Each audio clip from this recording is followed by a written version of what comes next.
Hi there, and welcome to another episode here on Bustthenet, brought to you by One Football App. These are the adventures of Kingstonian. Yes, its season is over, and we've won the title. We're gonna be moving on into the Vanarama National League, but it's at this point of the season. It's only May, right? So, and my contracts are coming. Quite a number of my players, their contracts are going to expire. A lot of them are expiring in June of this year, which is just next month. And it's at this point of the season where I start going, okay, fine. Who is going to be staying? Who's going to be going? Remember, the board is not. They're not gonna go in there and give me like a whole new wage budget that I mean they will, but what I don't expect them to do is give me a lot of money, right? So they've already decided to build a new stadium, which is like crazy. Apparently, we have to. I got to the board, asked them to give us a put us up in, give us a professional status or get us professional status as quickly as possible. And they go like, forget it. I can't understand the board. They think that me selling Evan Green was a bad move, but hell, man, he could hardly ever play. But what do I do, right? It's at this point in the season that I start thinking about who I'm going to be playing against next. So here, what I do is I go to the Vanarama National. Then I look at the league table. Now, Epps Fleet have been promoted. So what do? I will get a team report on Epps Fleet. And then I'll get a team report on all the guys at the top of the table. So that's the way I play. So I need to find out how these teams, how we compare to them. And we've already got a team report in from Epps on Epps Fleet. So this team report's coming very quickly, so I'll get this team report. My chief scout will give me a team report. I don't really pay attention. I don't even bother reading this. I'll just what I'm interested is in this. So I go to the senior squad. I go to comparison, and this will compare theirs. This will give me the highest average in the Vanarama National League. So I will now know the numbers I need to beat. So here we go with the defenders, mentals, for example. So I'm looking at their positioning for the defenders. The best is 11.17 for positioning and anticipation. So I'll have my little notebook and I'll be writing all these numbers now. 11.17 for positioning, off the ball for the defenders, composure. I'll get as much information as I possibly can. But the most important number here will be positioning. Then for physicals, for defenders, the guys' jumping reach is 12.33. White Hawk is the best. And then for midfielders, we're looking at mentals again. For midfielders here, I'm looking at off the ball 10.5. I'm looking for decision making 10.88. Looking for composure. Then for the final third players, I'm also looking at physicals. For the strikers, acceleration 14.5 for Macclesfield. And then I'll get all these numbers down. And once I've gotten all these numbers down, and I actually have a good idea of their abilities. Like, I'm looking at vision. I basically get a whole profile done. And then I'll look at my own team. And here we have our own team now. And if I'm looking at my defenders, the positioning, let me know if they have 11. If the average was 11 to get them promoted, we are definitely not getting promoted with these boys. So immediately I get into a situation where I start getting worried. And here we have 11 so Aiden Walker, who never played for me, whose concentration and determination is very low. We've got a whole bunch of players. I mean, O'Neill Odofin had one of the highest average ratings in our league this season. In the Vanarama National League, in terms of stats, average rating, O'Neill Odofin, here we go, 7.35. Mason Bloomfield is a striker. And then we got Charlie Kendall, a striker. Then we have Christian Jolie, an attacking midfielder. And third on the list is a defender. So our defender, who had one of the highest average ratings, he's not good enough. He's not going to fit into this whole system. So it becomes a bit of a pain in the ass, because now I know that half my team probably can't make it. And then it becomes a challenge for me, because now what I have to do is I have to look at the expiry dates for most of the contracts, and most of them are expiring in June. Thank God for that, because I can't afford to keep players I won't be using. So as you can see, all my contracts are expiring in June. This is the other thing about LLM football. You never want to sign anybody on 3-year contracts. The max you go for is 2 or 1. If you can do them, and if once they go, or once you come to the end of the season, then you know, okay, fine, these are players that I can do without, and half my team are not going to be around. As you can see, all of them are June 2019. Attackers as well. They've got some who are still in the club and expiring June 2019. So the good news is, I have the bandwidth now to go out there and start looking for players. So when I go to my scouting, my players, I look at the database. Now, once again, I don't know what happened post-patch, because things start looking like this, which isn't very, very good. I look for defenders in this position. Now I look for the attribute, and I'm looking for positioning, and I'm looking for 12. This is the first thing I look for. And then from this group of players, we will either invite them, we either scout them, or we offer them trial. Here, we're going to offer all of them trials for 4 weeks. So now we'll have all these defenders of good positioning, and I'm going to ask them to come in for a trial. And then I will look for defensive midfielders as well who've got good positioning, and I invite them in for trial.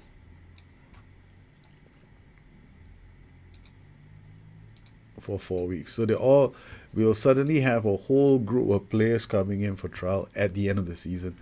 And this is the strategy that I use. I can't understand why it looks like this, but never mind, it's okay. I don't know what happened post patch, but everything looks a bit weird now. Okay, so this is the strategy that I use, and I'm going to start doing this with quite a few players, and I'm going to look for the guys up top in the wing, in this wing positions. I'm not looking for anything else, but the first thing I'm looking for is acceleration, and I want to see whether there are any free signings available with high acceleration. So at the moment, it doesn't look possible. We only have one player from Ryan McLaughlin from last club he played for was Oldham. This is not too bad. He's also available on a free transfer. We have no idea how old he is, because apparently the information is a bit wonky. We'll invite him as well for trial.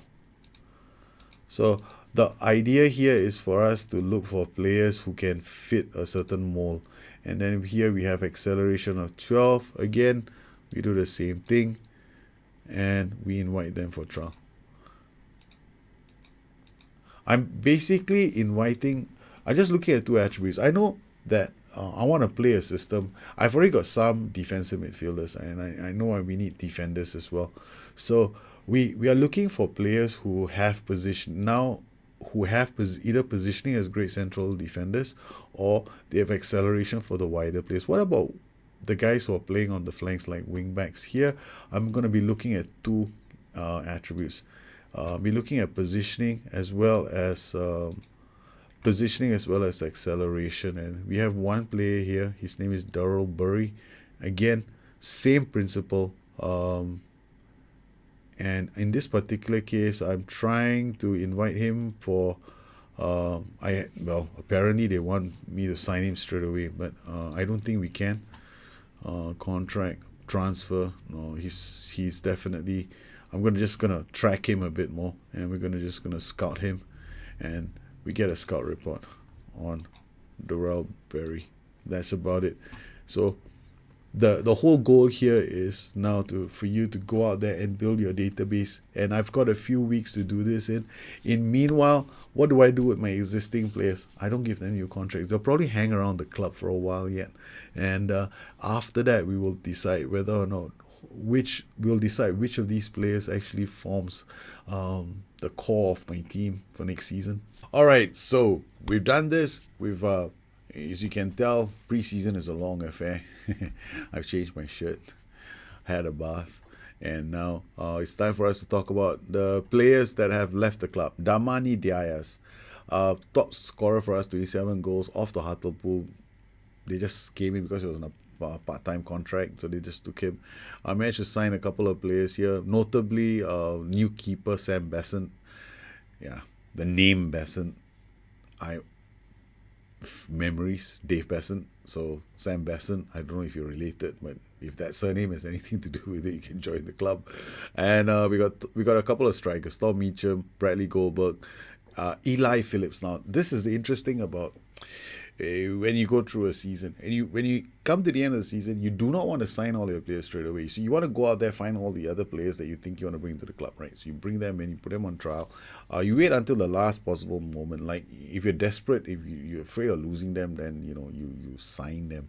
But what I do is I wait until I sign players. When the season crosses over to the next season, that's when I start going, okay, fine. Now do you want contracts? What happens is all those players who were in my team last season who want to play first team or key player, now they all are willing to be backups. So now a lot of them are backups. Now in Eli Phipps' case, he wanted to be a key player. Now he was a first teamer last season. He wanted to be a key player. I refused. He left the club. So he went off in his merry way. I still want him, right? But I want him as a hot prospect. So this time he's out there. At the age of 22, he agrees to be a hot prospect. So that's what I offered him, and he took it, and he joins the club. Now this is an interesting purchase. Yanis Constantino. Now, he's a West Ham reject. So he spent 4 seasons at West Ham, and was released on a free transfer, and we snapped him up. Now, my scouts found him. We offered him a trial, and during the trial period, he banged in something like 6 goals in preseason. So I went, okay, fine, let's take him. Even though he's got some of his attributes are pretty low, but hell, I mean, 13 finishing, composure 11. I'm old school now. All of a sudden, I want to see certain numbers, but we need some strikers, because I plan to use a 4-1-2-2-1 this season. Henry Wise, youngster, and Rob Howard round up the numbers. Now let's take a look at the whole squad. Now that means last season, when I ended the season, most of my players, I left them on month-to-month contracts. Right now, so okay, all right, okay. So I've changed my shirt. And I've got put on a new hat, taken a shower. That's all on preseason actually takes. And we've gone out there. We played our matches in preseason. They haven't been too fantastic, win here and a win there. Pretty average performances. More importantly, we managed to bring some players in. Some players I've left. Damani Diaz was our top scorer last season with 27 goals. Hartlepool came in, said, why don't you play in League 2? And he went, why not? Aiden Walker also left. But we managed to rope in Sam Besant as a new keeper. We got a few defenders, Richard Shaw Silva and Manny Perry are the 2 new central defenders. And got Tom Meacham, Bradley Goldberg, and Eli Phillips and Yanis Constantino. That's 4 strikers. Now, what is interesting is actually this player, Eli Phillips. If he is from our team last season, but what happened was he insisted on it being a key player towards the end of the season when I was looking at his contract. So I decided let the contract run out, let the season cross over to the next, because that's when you want to negotiate the contracts of the players that you bring with you from the previous tier. So Eli Phillips left the club, and L. Phipps, whatever his name is, okay, so he left the club. Then I offered him hot prospect. He said yes. So the principle is the same. So for most of my players that played for me last season, I didn't offer them anything like a new contract. I waited until the contract was over. The only player that I went after was O'Neill Odofin. Now, he's got jumping range of 18. I don't really care about anything else, but I want him because he's good in the air. So we signed him to a contract, the full contract. So the only players who have a full contract are the keeper, Manny Perry, Ruggero Musendo, who's not a bad DM. Then we got Bradley Goldberg. We signed him as a striker, but his preseason was terrible, and he's got this stupid shoots from distance PPM. O'Neill Odofin and Manolis Gogonas. So all these players are on full contracts. The rest of the team, when we negotiated the contracts, I went month to month with all of them, so that if I want to release them, there's no issue. They don't become a burden. So we keep our costs, we keep our finances well under check. You can see here 5,227. Wage budget is 7,360. If I do want to sign anybody, I'll probably be looking at players who are going to be performing really well, and then we might give them a contract. In terms of tactics, pre-season, we tried a couple of things out. Our team is still not ready. We are playing Wrexham today, and my team, because of the I was lazy, right? Normally, when you sign players to trial, you want to shove them into the under-18s team. You do not want to mix them up with your main team, but that's exactly what I did. So things have gotten screwed up for me. So here we go. We're about to head into our first game of the season. We're not ready yet. We're totally screwed. And I am now coming on to balanced. Teamwork is off. We're going to attacking movement from henceforth. Wrexham are going to be a tough nut to crack for this game. Well, it's time to take a look at what the season holds for us. Nobody is expecting very much from us. They are going to, well, the bookies have decided not to take any bets on us staying up. So everybody expects us to go down. And we're playing against Wrexham. Now, Wrexham are lining up to hammer the living daylights out of me. Because according to the scouting report, they're going to come in at 4-4-2, which when I looked at this attacking structure, immediately I went, my 4-1-3-2 is going to get hammered. My 4-1-2-2-1 is going to get hammered. My 4-3-1-2, all my systems are going to get hammered. So I'm going to have to come up with a new set of systems for this team. And a lot of it depends on the players that I have at my disposal. So I am taking a big chance. We have not tried this tactic. I haven't even played with this tactic. I don't even know how this damn tactic is going to work. So we are going to try this out and hopefully... yeah, it works. I got a defensive centre back. Basically, we're gonna play with 2 defensive centre backs on defend duty. All right. The reason why, because this role itself it shoots less often, dribbles less, more direct, and few risky passes. It just plays over the top. They don't try to be too fancy with the way they play. And I might get this guy to be a stopper and this guy to be a stopper. So they go out. And I am thinking of asking them to mark tighter, like an old-fashioned 3-man backline. Okay, so we've got this all done. We've got Odofin here just to handle clearances into the box. And that's it. And they got Goldberg, Constantino. We're going to struggle to get balls towards them. So we've got few risky passes, sit narrow. Here, few risky passes, sit narrow. Most of them... well, we'll just find out, eh? And it's gonna be over 90 minutes, and I'm hoping that we can at least come away with a point. We want to be as negative as possible, right? So Goldberg to Musendo, Odofin. That's the way we play the game. Kick it. Smeaton to Musendo. Can't get the ball up, and there we go, right through the gap. Bowden. I'm going to play with the offside trap.